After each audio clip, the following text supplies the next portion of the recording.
Jangan seketika, oh ini maulid bid'ah, Masya Allah. Antum tuh bid'ah dari kepala sampai kaki. Ya. Saya luar biasa kesal. Kadang ada orang bikin perbandingan begini. Maulid Nabi, maulid. Zaman Nabi tidak ada, coret. Zaman sahabat tidak ada, coret. Zaman tabi'in tidak ada, coret. Zaman ini ada, lalu diserupakan yang ikut-ikut ke sini. Antum kalau mengamalkan hukum seperti ini fatal. Zakat pakai beras. Zaman Nabi, coret. Zaman sahabat, coret. Ya, zaman tabi'in, coret. Zaman ulama, coret. Zaman antum, ada bid'ah antum. Cara menyimpulkan hukum bukan seperti ini. Lihat turunannya, lihat dalilnya, lihat pemahamannya, lihat turunan-turunan fikihnya. Ya, bagaimana bisa zakat pakai beras ini jadi? Padahal contoh nggak ada. Dalil nggak spesifik. Ayo coba temukan. Nabi zakat pakai beras, temukan. Kalau antum menemukan, Masya Allah, saya bermohon kepada Allah supaya Allah mempercepat hajinya antum dan masuk surga tanpa hisab. Tiap hari saya doakan. Tidak cukup dengan amin, cari dulu. Cari di setiap hadis Nabi zakat pakai beras. Saya sampaikan pada antum, sampai kiamat kurang 2 hari, antum gak akan temukan. Bismillah. Waalaikumsalam warahmatullahi wabarakatuh. Ustaz, mohon pencerahannya. Ini sudah cerah situasi, sudah bagus. Mengenai peringatan Maulid Nabi Muhammad SAW, apa hukumnya? Dan bagaimana kalau umat Islam memperingatinya? Terima kasih atas pencerahannya. Waalaikumsalam warahmatullahi wabarakatuh. Baik, saya ingin kita paham dulu akar persoalannya. Al-Quran, surah ke-61, ayat yang ke-6, paling kiri sebelah atas. Quran, surah kedua Al-Baqarah, ayat 129, paling kiri sebelah atas. Kemudian Al-Quran, surah Yunus 10, ayat 57 sampai 58. Ditutup dengan At-Taubah di 2 ayat terakhir. Taib. Sudah? Sekarang saya ingin coba kita membiasakan dulu untuk menilai sesuatu dengan penilaian secara ilmiah yang bersumber pada dalil-dalil yang ada, tidak sekedar menganalogikan dan main tebak-tebakan. Itu nggak baik dalam menyimpulkan hukum. Ya. Bismillah. Sekarang secara akademis, secara ilmiah, membahas sesuatu oleh para ulama diposisikan dulu, dispesialisasikan dulu dalam bentuk ta'rif namanya, definisi. Jadi kalau Anda ingin membahas sesuatu, kita harus sepakat dengan definisinya dulu. Ya, disebut dengan ta'rif. Ta'rif ini harus punya sifat jami' mani'. Jami' menghimpun semua unsur yang akan didefinisikan. Mani' mengeluarkan segala hal yang tidak terkait dengan definisi. Sehingga pembahasan kita akan fokus pada hal yang akan dibincangkan. Awas, hati-hati. Kita ingin berbicara tentang sesuatu, tapi kita tidak sepakat dengan definisinya. Bagaimana bisa menyimpulkan hukumnya? Dan kelemahan orang-orang sekarang, ketika berbicara hukum, dia tidak tahu apa yang dibincangkan. Sekarang misal, kita akan bertanya tentang maulid. Apa hukumnya maulid? Kita harus sepakati dulu apa itu maulid. Awas, ini penting ini. Banyak masalah yang muncul sekarang, tapi tidak disepakati tentang ini.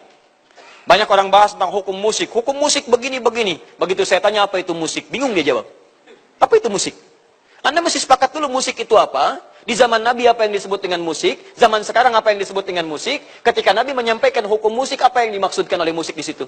Kalau antum paham tentang definisinya, maka keluarkan turunan hukumnya. Maka lebih mengerti di situ. Nah sekarang maulid. Apa itu maulid? Sekarang begini. Maulid atau maulud?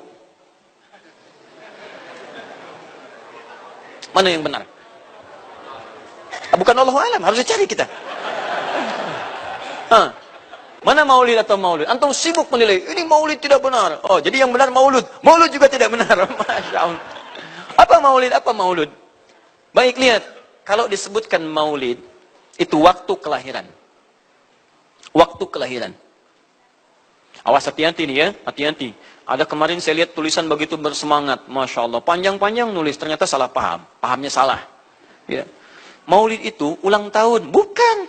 Bukan ulang tahun maulid itu. Bukan ulang tahun, bukan peringatan ulang tahun maulid itu. Ingat baik-baik. Kalau pakai peringatan itu pakai Id. Idul Milad. Ya, hari kelahiran, peringatan hari kelahiran, ulang tahun. Tapi kalau cuma maulid itu waktu kelahirannya. Awas, hati-hati ya, hati-hati dalam memahami sesuatu. Kita masih detil dan jeli dalam memahaminya. Jadi kalau disebutkan maulid itu waktu kelahirannya. Kalau disebutkan maulud itu artinya bayi yang lahirnya. Bayinya yang dilahirkan. Nabinya, kalau dalam konteks nabi. Jadi kalau disandingkan dengan kalimat maulidun nabi, artinya waktu lahirnya nabi. Jelas ya? Kalau mauludun nabi, maulud nabi, itu artinya nabinya. Nabi yang dilahirkan. Jelas? Saya ulang. Maulid apanya? Waktunya. Kalau maulid nabi artinya apa? Waktu nabi dilahirkan. Baik, maulud artinya apa? Nabinya. Kalau maulud nabi artinya apa? Nabinya yang lahir. Jelas sampai sini? Ah, sudah. Ya, selesai pembahasan secara bahasanya. Nah, sekarang apa hukumnya maulid nabi? Maulid nabi nggak ada hukumnya. Karena waktu lahirnya nabi. Bagaimana kita bisa melekatkan hukum pada waktu lahirnya nabi? Lahir ya lahir. Jelas ya? Ustadz, apa hukumnya maulid nabi? Antum kenapa? Apa hukumnya waktu lahirnya antum? Hah? Antum lahir apa hukumnya? Kapan antum lahir? Ustaz, kapan antum lahir? 11 September. Apa hukumnya? Apa hukumnya? Apa hukumnya saya lahir? Lahir ya lahir.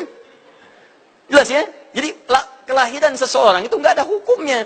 Qadar Allah yang menjadikan dia terlahir. Dan dengan kelahiran itu dia punya misi dalam kehidupan. Mencari bekal untuk kembali kepada Allah subhanahu wa ta'ala.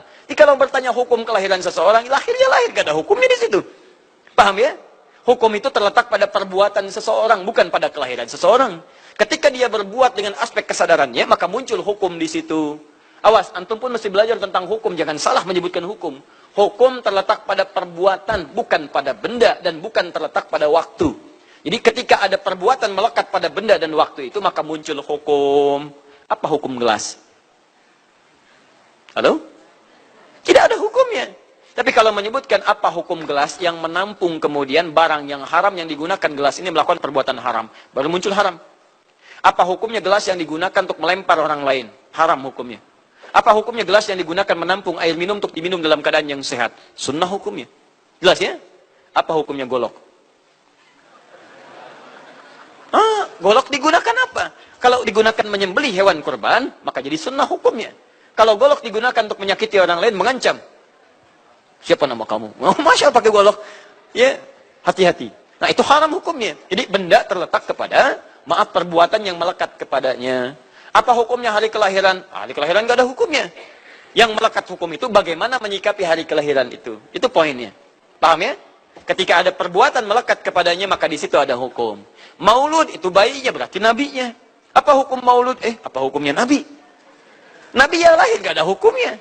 Jadi kalau Anda menolak maulud dengan pengertian seperti ini, maka Anda keluar dari Islam.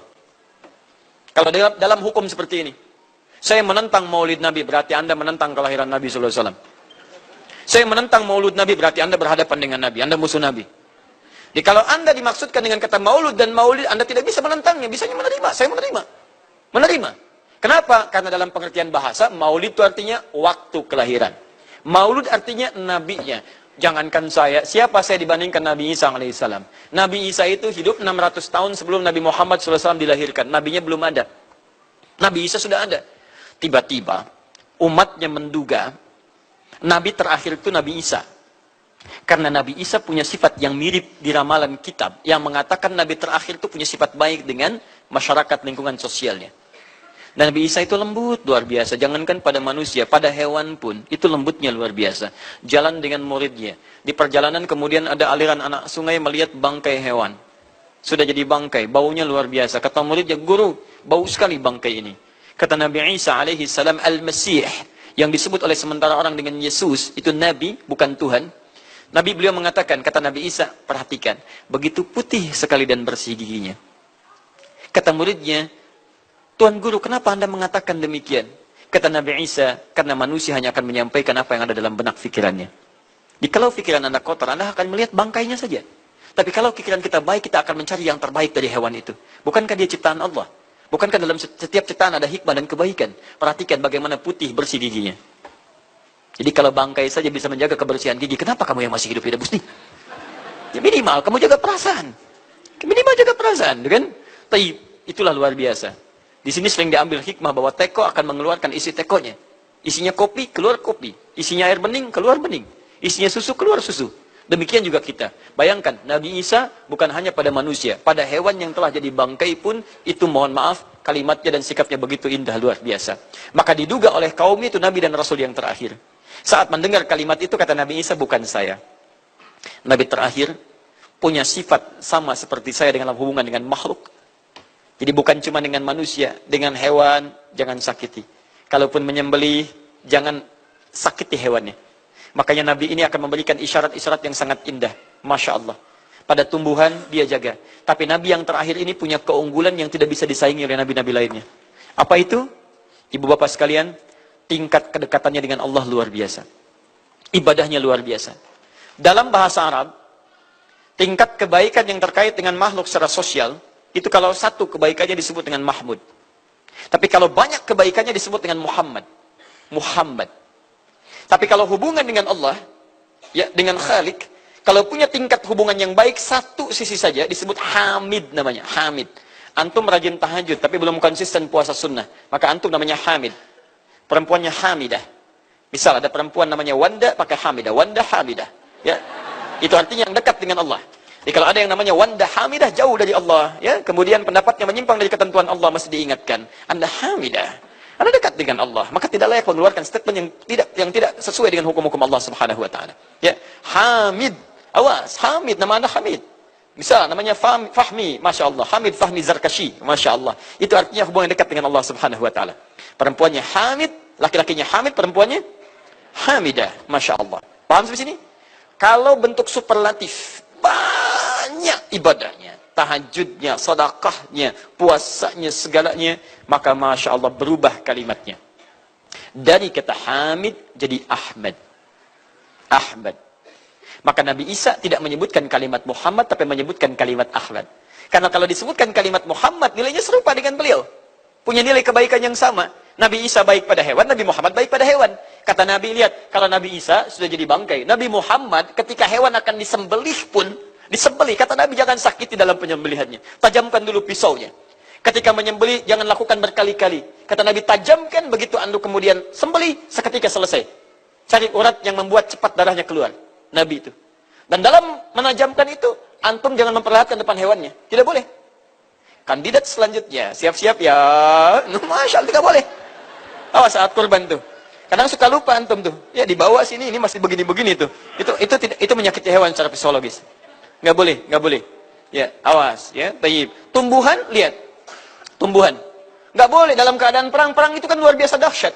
Emosi memuncak, segalanya ada. Tapi Nabi katakan, jangan rusak tanaman. Dahsyat. Cuma dalam Islam. Itu yang 212 tahun lalu itu, Masya Allah, nggak ada yang injak rumput, nggak injak macam-macam. Ya, itu yang kameramen yang injak rumput tuh. Ya, kameramen injak rumput tuh. Yang kameramen begitu diinjak, dimunculkan di media gitu kan. Wah.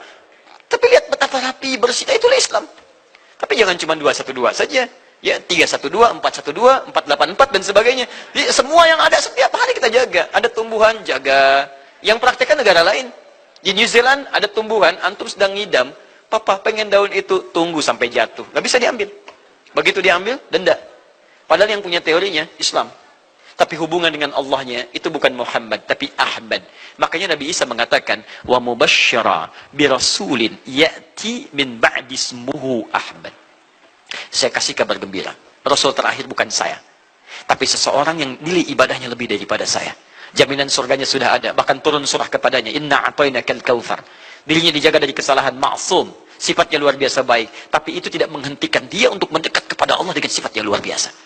Kata Sayyidah Aisyah di Al-Bukhari, nomor hadis 2010 sampai 2012. Ya Rasulullah, alam takun ma'suban. Alam takun madmunan. Lima hakadha. Kenapa sampai bengkak-bengkak begini Anda tahajud? Bukankah Anda dijamin masuk surga? Dijaga dari kesalahan. Apa kata Nabi? Afala akunu abdan syakura. Apa aku nggak boleh jadi hamba yang bersyukur kepada nikmatnya Allah Subhanahu wa taala. Tahajudnya sampai bengkak. Nabi, Rasul, ahli surga, dijaga dari kesalahan, tidak ada hisabnya, masih mau tahajud sampai bengkak kakinya. Ditanya oleh istrinya, kenapa sampai begini? Kata beliau, ringan saja, nggak boleh aku bersyukur. Masya Allah, ada orang Nabi bukan, Rasul bukan. Surga belum ada jaminan, amal berantakan, hisab menegangkan. Masya Allah, bangun mata bengkak. Kaki biasa. tahajud tidak, subuh lewat. Ini Masya Allah. Cita-cita surga Firdaus. Luar biasa. Makanya Nabi Isa mengatakan Ahmad bukan Muhammad. Dan ini bukan isyarat Nabi baru, karena nama yang melekat pada Nabi terakhir semuanya sifat, bukan nama zat. Ini bukan melegalkan ada seorang bernama Nabi baru datang kemudian namanya Ahmad, bukan. Kata Nabi, saya Nabi terakhir, la Nabi ya ba'di, nggak ada Nabi setelah saya. Jadi nggak ada istilah Ahmadi, pengikut Ahmad nggak ada. Ya, dalam arti pengikut Nabi Muhammad SAW. Yang jadi clue persoalan kita terkait dengan pertanyaan ini, Anda bisa bayangkan, Nabi Isa 600 tahun sebelum lahirnya Nabi Muhammad SAW. Perhatikan, ikutan bahagia dengan kelahiran Nabi. Sampai kebahagiaannya diungkapkan pada umatnya. Saya kasih kabar gembira ya. Nggak mungkin orang kasih kabar gembira perasaannya sedih. Kenapa saya kasih kabar gembira? Nggak ada. Kasih kabar gembira itu dalam keadaan bahagia hatinya. Kalaupun menangis, tangisan kebahagiaan. Anda bisa bayangkan, Nabi, Rasul, mukjizatnya hebat. Sekali usap, penyakit sembuh. Menghidupkan orang mati, keduanya dengan izin Allah Subhanahu wa Ta'ala. Bahagia dengan kelahiran Rasul Sallallahu Alaihi Wasallam. Antum Nabi bukan, Rasul bukan. Maaf, tidak punya mukjizat seperti Nabi Isa. Mayat dipanggil-panggil nggak bangun, diusap penyakit makin sakit. Tuh, lalu antum tidak bahagia dengan kelahiran Nabi. Antum siapa? Nabi Isa aja bahagia. Masa antum bukan Nabi tidak bahagia? Dan hebatnya, ada orang bisa bahagia, nabinya belum lahir. Biasanya sifat bahagia dalam kelahiran itu setelah bayinya lahir, bukan sebelum lahir. Alhamdulillah, alhamdulillah. Akhi, kenapa antum? Alhamdulillah, saya punya anak laki-laki namanya Abdurrahman. Kapan? Nanti setelah menikah. Ini Masya Allah. Nikah aja belum, kenapa bisa memberikan kabar gembira? Antum kenapa, akhi? Itu dia, akhi boy tiba-tiba seperti itu. Orang bingung. Akan bubar pengajian kalau ustadznya begitu. Ya. Jadi, mustahil ada orang memberikan kabar gembira ketika bayinya belum lahir.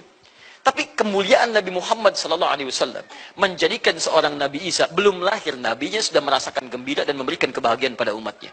Kalau bukan Nabi Muhammad, mustahil. Ada kemuliaan tersendiri bagi Nabi Muhammad SAW. Setiap Rasul menantikannya. Nabi Isa menantikan. Masa antum tidak menantikan itu? Jadi kalau ada orang menolak maulid dalam arti waktu kelahirannya, maka dia telah ingkar pada Nabi Muhammad SAW. Maulud Nabi Ibrahim AS. Antum kenal Nabi Ibrahim?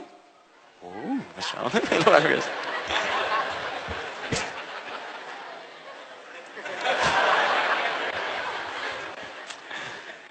Dimanapun Anda berada, memang hari ini banyak orang berkumpul di Monas untuk bermunajat kepada Allah.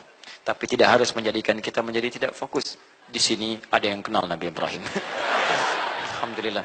Nabi Ibrahim, Nabi Ismail alaihissalam, keduanya meninggikan bangunan Ka'bah. Setelah selesai bangunan Ka'bah ditinggikan, keduanya berdoa di samping Ka'bah. Apa doanya? Doa maulud. Lahirnya, bayinya. Nabi terakhir yang lahir di samping Ka'bah, yang ditinggikan oleh keduanya. Ya. Wa idh yarfa'u Ibrahimul qawa'ida minal baiti wa Ismail, ayat 127-nya. Setelah selesai meninggikan bangunan pondasi Ka'bah ini, keduanya berdoa di samping Ka'bah. Di antara doanya ayat 129-nya. Rabbana wab'ath fihim rasulan minhum yatlu alaihim ayatika wa yu'allimuhumul kitab wal hikmah wa yuzakkihim innaka antal azizul hakim. Ya Allah, mohon utus seorang rasul dari kalangan mereka di tempat ini yang lahir di sekitaran ini. Jadi ada rasul yang lahir di dekat sekitaran Ka'bah. Hasil penelitian, tidak ada rasul satupun yang lahir di dekat Ka'bah kecuali Nabi Muhammad SAW. Ya, silahkan cek. Kami baru kembali dari sana dan sampai sekarang tempat dilahirkannya masih ada dan disamarkan dalam bentuk museum. Ya, di bawahnya ada perpustakaan Al-Maktabah Qadimah. Di kalau antum dari Zamzam di sini, ini As-Safwa. Ya, nyebrang sedikit ini Istana Raja, dalam jarak cuma 15 meter ke sini kurang lebih. Lurus ke sini, kemudian belok langsung ke sebelah kanan. Di sini ada jembatan ke atas, ke lantai yang ketiga, ya, naik ke sini. Kemudian di sini antum langsung belok ke pintu sini. Ini ada Babul Ajyad, bab yang ke pintu ke-25. Ini bab Ismail, pintu ke-26. Antum lurus saja ke sini, jangan belok sini, jangan belok sini. Di sini kemudian ada gate lurus King Abdul Aziz, yang pertama di sini. Ya, antum belok kanan sini, lurus sekitar 30 meter dari sini, sebelah kanan ada pos satpam. Di atas pos satpam ada kamera CCTV 1. Dari sini antum jalan sampai ujung, di ujung sini, dari sini ke sini ada 35 kipas di atas. Pas di ujung sini. Kemudian ambil lurus ke sini, di Di sini ada bab Ali, ini masih dibuka. Babus Salam, ini ditutup. Di sini sebelumnya babun Nabi. Kemudian ambil tarik garis lurus dari Babus Salam ke sini, dari jarak sini ujung ke sini. Ya, ada sekitar 200 meter. Ke ujung sinilah, di sini ada bangunan warna krem di sini. Di sampingnya ada tempat ngambil air zam-zam dengan menggunakan keran. Jadi kalau punya girigen, ingin ngambil banyak, jangan nyusahin orang ngambil di, misalnya di termos-termos yang besar itu. Ambil dari sini, itu ada keran langsung. Dan gratis di situ. Ya, beli kompannya sekitar 5 real, untuk ambil dari situ, masukkan airnya, bisa bawa ke hotel. Isi kapan bolak-balik di sini. Sampingnya persis, ini tempat Nabi dilahirkan. Ini maulud Nabi, bayinya lahir di sini. Ya, bayinya lahir di sini. Cuman disamarkan oleh pemerintah kerajaan Arab Saudi supaya tidak dikultuskan tempat ini. Karena begitu pernah ada yang tahu ini, banyak salah ibadah. Kan Ka'bahnya di sini, sholatnya ngadep ke sini. Betul Pak, Bu, pernah terjadi. Makanya kalau antum lihat, dari ujung saya sudah kelihatan. Dari ujung sudah ada di sini warna biru. Ya, ada tulisan di situ, ada gambar dicoret, ada gambar orang sedang rukuk ke situ, ada sorban dan sebagainya. Ada tulisan di situ, jangan beribadah menghadap ke sini karena ini bukan kiblat, haram hukumnya. Dan ditulis dengan menggunakan bahasa Arab, bahasa Inggris, bahasa Urdu, plus bahasa Indonesia. Artinya, ada orang Indonesia juga yang salah ke sini. Ya. Kalau tidak, mustahil ditulis pakai bahasa Indonesia. Nggak ada tulisan bahasa Cina, bahasa Jepang, dan yang lainnya. Ya. Nah, jadi, ini kemudian dicoret, tapi tidak mencoret tentang situs pernah lahir di sini Nabi Muhammad SAW. Jadi artinya doa dua Nabi tadi dikabulkan oleh Allah Subhanahu Wa Taala. Nabi Ibrahim, Nabi Ismail. Dan tahukah Anda, keduanya berdoa jauh sebelum kedatangan Nabi Isa. Saya pernah katakan 30 generasi sampai Nabi Ibrahim, dari Nabi Muhammad SAW. Muhammad SAW bin Abdullah, bin Abdul Muttalib, bin Hashim, bin Abdul Manaf, bin Qusay, bin Murrah, bin Kilab, bin Ka'ab, bin Ghalib, bin Fihir, bin Malik, bin Nadar, bin Kinana, bin Khuzaimah, bin Mudrikah, bin Ilyas AS, bin Nizar, bin Mudar, bin Ma'ad, bin Adnan, bin Adi, bin Adri, bin Muqawwam, bin Nahur, bin Tarif, bin Ya'ruf, bin Yasjub, bin Nabit, bin Ismail AS, bin Ibrahim AS. 30 generasi. Ulangi Mas Boy. 30 generasi. Dari Nabi Ibrahim sampai Nabi Ismail alaihi salam, ya sampai kemudian ke Nabi Muhammad sallallahu alaihi wasallam. Anda bisa bayangkan nggak? Dua orang nabi, dua orang rasul. Gelar yang pertama Ibrahim alaihissalam Khalilullah, yang paling dekat dengan Allah. Jaminan surganya ada. Nabi Ismail disebut dengan gulamun halim oleh Al-Quran, yang paling perasa, yang paling dekat dengan Allah Subhanahu Wa Taala. Dua orang nabi paling dekat dengan Allah, disayang Allah, dijamin masuk surga. Inspirasi kisahnya sampai kita ke sekarang mendoakan kepada Allah tentang maulud Nabi, sehingga lahirnya Nabi Muhammad SAW 30 generasi setelahnya. Antum, Nabi bukan, Rasul bukan, tidak sedekat keduanya dengan Allah, jaminan surga nggak ada, hisab menegangkan, amalan berantakan. Kisah hidup antum belum tentu jadi inspirasi di masa depan. Sekarang pun tidak. Tiba-tiba antum menolak maulud, antum siapa? Kalau antum menolak maulud, berarti antum menolak Nabi SAW. Dalam pengertian baiknya. Jelas ya? Jadi kalau kemudian ada disebutkan maulid dan maulud, itu artinya maulid waktu kelahiran, maulud bayi yang dilahirkan. Sekarang, bagaimana menyikapi maulid dan maulud itu? Saya tahu nabinya dilahirkan, nabinya sudah ada. Jelas ya? Maka kemudian saya pun tahu waktu kelahirannya. Bagaimana kemudian menyikapi itu semua? Maka Masya Allah, Quran surah ke-11 tadi, 10 tadi, Yunus, ayat 57 sampai 58. Kalau sampai kemudian ke 58-nya, faliyafrahu. Gembira antum. Gembira, bahagia, silahkan. Ya, maksud tidak gembira, Nabi Isa gembira, kita tidak gembira. Ya, Nabi Ibrahim gembira, kita tidak gembira. Nabi yang tidak melihatnya, gembira. Masa kita yang mendapatkan bagian Nabi tidak gembira? Jelas ya? Nabi yang mengharapkan hadir saat kedatangannya, gembira. Kita yang mendapatkan kedatangan beliau walaupun tak mampu melihatnya, dan kita menjadi umatnya, masih tidak gembira? Umat dulu bukan bagian umat Nabi Muhammad, karena Nabi Muhammad tidak hadir di zamannya. Gembira dengan berita kedatangan Nabi Muhammad, padahal nabinya belum datang. Masa kita yang jadi umatnya, yang nabinya telah kemudian kita dapati, walaupun tidak melihatnya, masa kita tidak ikutan gembira? Maka pertama kita mesti gembira. Maka yang kedua, bagaimana mengekspresikan kegembiraan itu? Maka contoh-contoh dari Nabi SAW, bagaimana mengekspresikan kegembiraan dengan Nabi SAW itu, pertama Nabi sendiri menyikapi hari kelahirannya dengan berpuasa. Di hari Senin. Jelas ya? Ini bagi Nabi sendiri pribadinya. Nanti jadi hukum untuk kita. Maaf, saya akan tafsirkan lebih luas karena ini jadi hukum-hukum turunan. Ketika Nabi puasa di hari Senin ditanya, ya Rasulullah kenapa engkau puasa? Kata Nabi, dzaka yauma wulidtu. Bima makna? Ini adalah hari aku dilahirkan. Hari aku dilahirkan. Jadi ini hukum kelahiran. Kalau antum misalnya masuk pada hari dilahirkan, boleh antum ikuti sunnah Nabi SAW. Apa sunnahnya? Puasa. Puasa. Kenapa puasa? Nabi SAW mencontohkan puasa. Hari Senin beliau puasa. Ketika antum puasa Senin, bukan cuma puasa sunnah, tapi ada nilai di situ. Nah, kalau hari lahirnya antum bertepatan dengan hari yang tidak diperkenankan puasa, seperti Jumat misalnya, hari kita bahagia, maka kata para ulama, ambil hikmah dari nilai puasa itu. Puasa itu kan dua hikmahnya. Satu, meningkatkan ibadah yang baik. Kedua, mencegah maksiat. Silahkan cek, bukankah saat puasa ibadah antum meningkat? Silahkan cek, saat puasa. Jangankan yang fardu, yang sunnah dikejar kan? Jangankan Quran yang dibaca, Al-Quran dibolak-balik. Maksiat ditekan, tidak ada orang puasa maksiat. Tidak ada. Ya, bahkan pelaku maksiat pun saat puasa, libur maksiatnya. Minimal takut batal puasanya. Jangankan maksiat, maaf, mencela orang pun dia tahan. Berdusta dia tahan. Jam 5 bu, tinggal 1 jam mau buka. Dicela orang habis-habisan. Oh, nggak balas dia. Kenapa nggak balas? Kan biasanya antum keras. Habis maghrib. Oh, habis maghrib. Luar biasa. Habis maghrib tuh. Begitu maghrib lupa. Habis maghrib lupa. Ya, kenapa? Dia jaga. Jadi hikmah orang puasa itu kalau sudah puasa, ibadahnya meningkat, maksiatnya hilang. Jadi kalau antum ikut rajin puasa, ibadah tidak meningkat, maksiatnya tetap ada. Ada yang salah dengan puasa antum. Makanya ketika datang hari kelahiran, sebetulnya yang paling tepat, kalau antum bertepatan dengan waktu-waktu sunnah puasa, antum puasa. Senin, antum puasa. Tapi kalau tidak bertepatan dengan waktu itu, hikmah puasa yang antum ambil. Antum koreksi diri sampai dengan hari kelahiran itu, berapa banyak ibadah sudah antum kumpulkan, berapa maksiat antum harus tangisi. Itu hikmah terbesarnya. Bukan rame-rame. Tiup lilinnya. Masya Allah, lilin ditiup, maksiat terus muncul. Apa faedahnya? Kasihan lilin tuh, udah dibakar, ditiup. Dengan antum yang salah. Paham ya, teman-teman sekalian? Nah, sekarang bagaimana para sahabat menyikapi kelahiran Nabi SAW, kedatangan Nabi SAW, dan menyikapi keberadaan Nabi SAW. Bukan cuma lahirnya, tapi setiap kedatangannya. Nabi datang dari Madinah, dari Mekah ke Madinah disambut oleh para sahabat yang ada di sana. Nabi datang dengan perang Tabuk, dari perang Tabuk disambut oleh para sahabat di sana. Tala al-badru alaina min thaniyatil wada'i, wajaba syukru alaina mada'alillahi da'i. Masya Allah, disambut dengan madid. Bukti kesenangan mereka kepada Nabi SAW. Ada yang memuji Nabi SAW seperti Hasan bin Thabit. Buat puisi-puisi memuji Nabi. Seperti Zuhair bin Abi Salma. Tadinya musuh Nabi, begitu masuk Islam memuji Nabi SAW. Ada yang lagi kemudian menghormati Nabi dengan kedatangannya. Dengan mengikuti Nabi kemanapun. Nabi mencontohkan, amalkan. Nabi mengajarkan, ikuti. Masya Allah. Begitu Nabi meninggal, diabadikanlah kemudian nilai-nilai penghormatan itu. Ada yang menulis sejarah tentang Nabi. Ada yang menulis pujian kepada Nabi dalam bentuk solawat.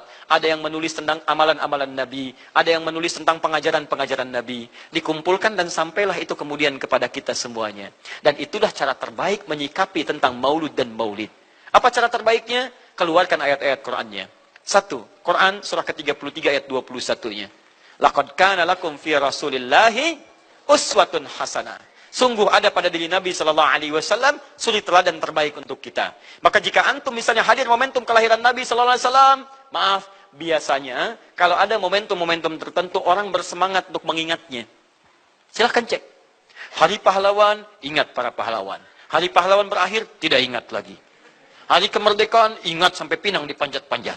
Begitu dipanjat, kenapa panjat pinang? Masya Allah, menghormati pahlawan. Hari pahlawan sampai naik panjat pinang.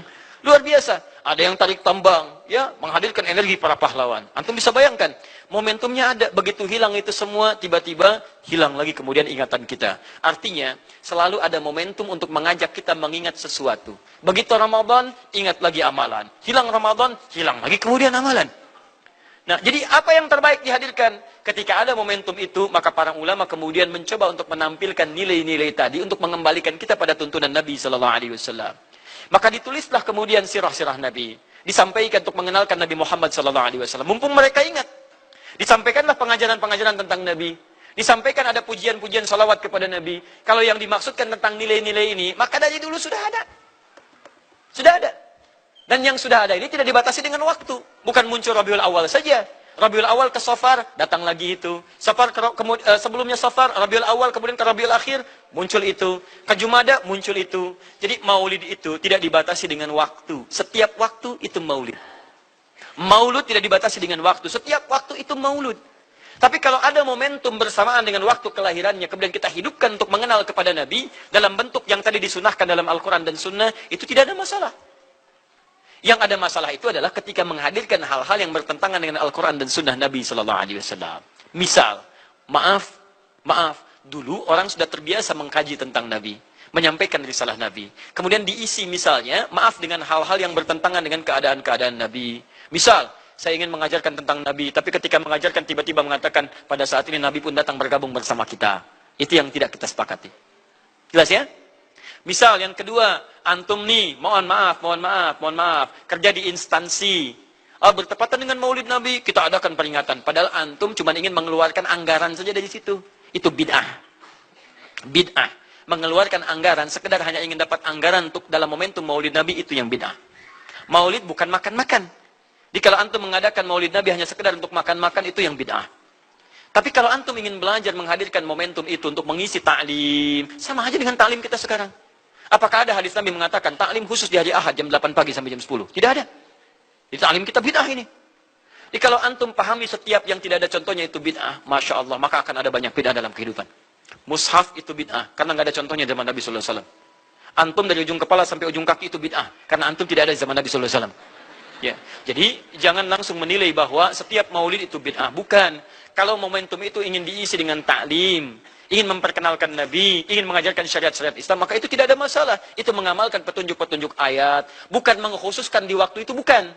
Karena ta'lim itu dibuka di setiap waktu. Tapi menjadikan waktu itu untuk momentum, karena setiap orang sedang ingat Nabi pada saat itu. Jelas ya? Kapan lagi kita mendapati orang ingat Nabi? Maka ajarkan itu dan pesankan pada saat itu. Teman-teman, jangan cuma pada waktu ini ya. Setiap waktu kita amalkan ingatan kita kepada Nabi SAW.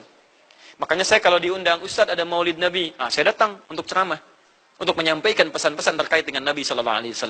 Adapun masalah ritual-ritual saya tidak ikutan. Makanya paham, begitu saya datang pas ceramah. Ceramah, saya berikan ceramahnya. Nabi begini, apa itu maulid? Allahu alam. Bukan Allahu alam, kan antum bikin spanduknya di sini. Apa itu maulud? Maulud. Bukan maulud. Maulud itu begini, maulid itu begini. Ketika kita terangkan, kita sampaikan, Masya Allah. Antum tahu apa yang terjadi?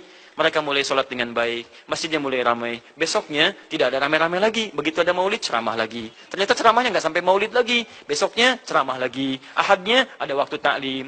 Dan itulah cara terbaik untuk memberikan penjelasan kepada masyarakat untuk mencintai Rasulullah SAW. Paham ya? Jangan seketika, ini maulid bid'ah, Masya Allah. Antum tuh bid'ah dari kepala sampai kaki. Ya. Saya luar biasa kesal. Kadang ada orang bikin perbandingan begini. Maulid Nabi, maulid. Zaman Nabi tidak ada coret. Zaman sahabat tidak ada coret. Zaman tabi'in tidak ada coret. Zaman ini ada. Lalu diserupakan yang ikut-ikut ke sini. Antum kalau mengamalkan hukum seperti ini fatal.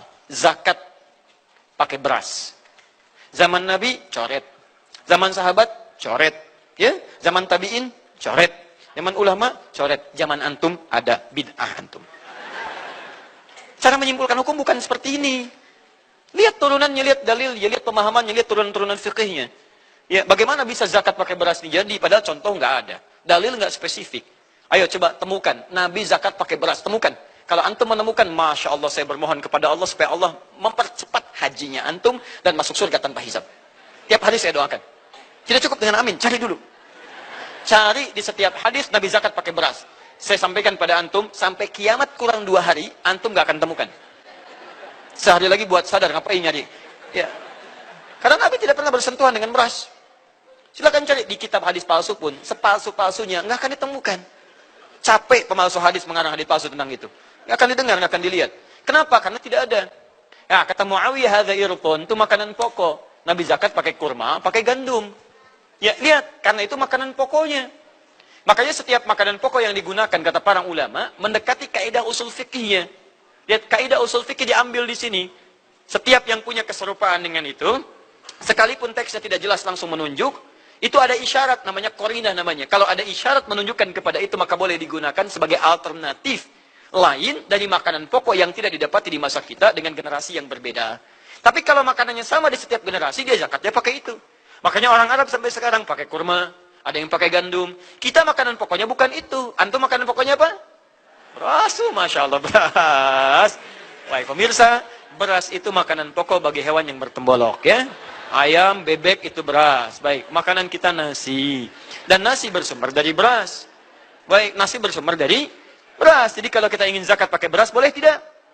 Nah, lihat bagaimana cara pendekatannya. Dalil belum ditemukan aslinya. Seperti maulid tadi, menyikapi dengan taklim macam-macam, nggak ada nas aslinya. Tapi korinahnya ditemukan, sama-sama makanan pokok, sama-sama taklim, sama-sama meminta untuk ikut ajaran, sama-sama mereka ingat tentang Nabi SAW. Maka semua hukum itu kita terapkan, jadilah hukum terapan dalam kehidupan kita. Paham? Dan itu tidak disebut dengan bid'ah. Jelas ya? Bid'ah. Alhamdulillah. Tapi kalau yang rame-rame tadi, yang tidak jelas ya, hanya menghabiskan anggaran, makan-makan tidak karuan, meyakini ini itu dan sebagainya, saya tidak sepakat dengan itu. Saya tidak sepakat. Allah Ta'ala alam bisawab.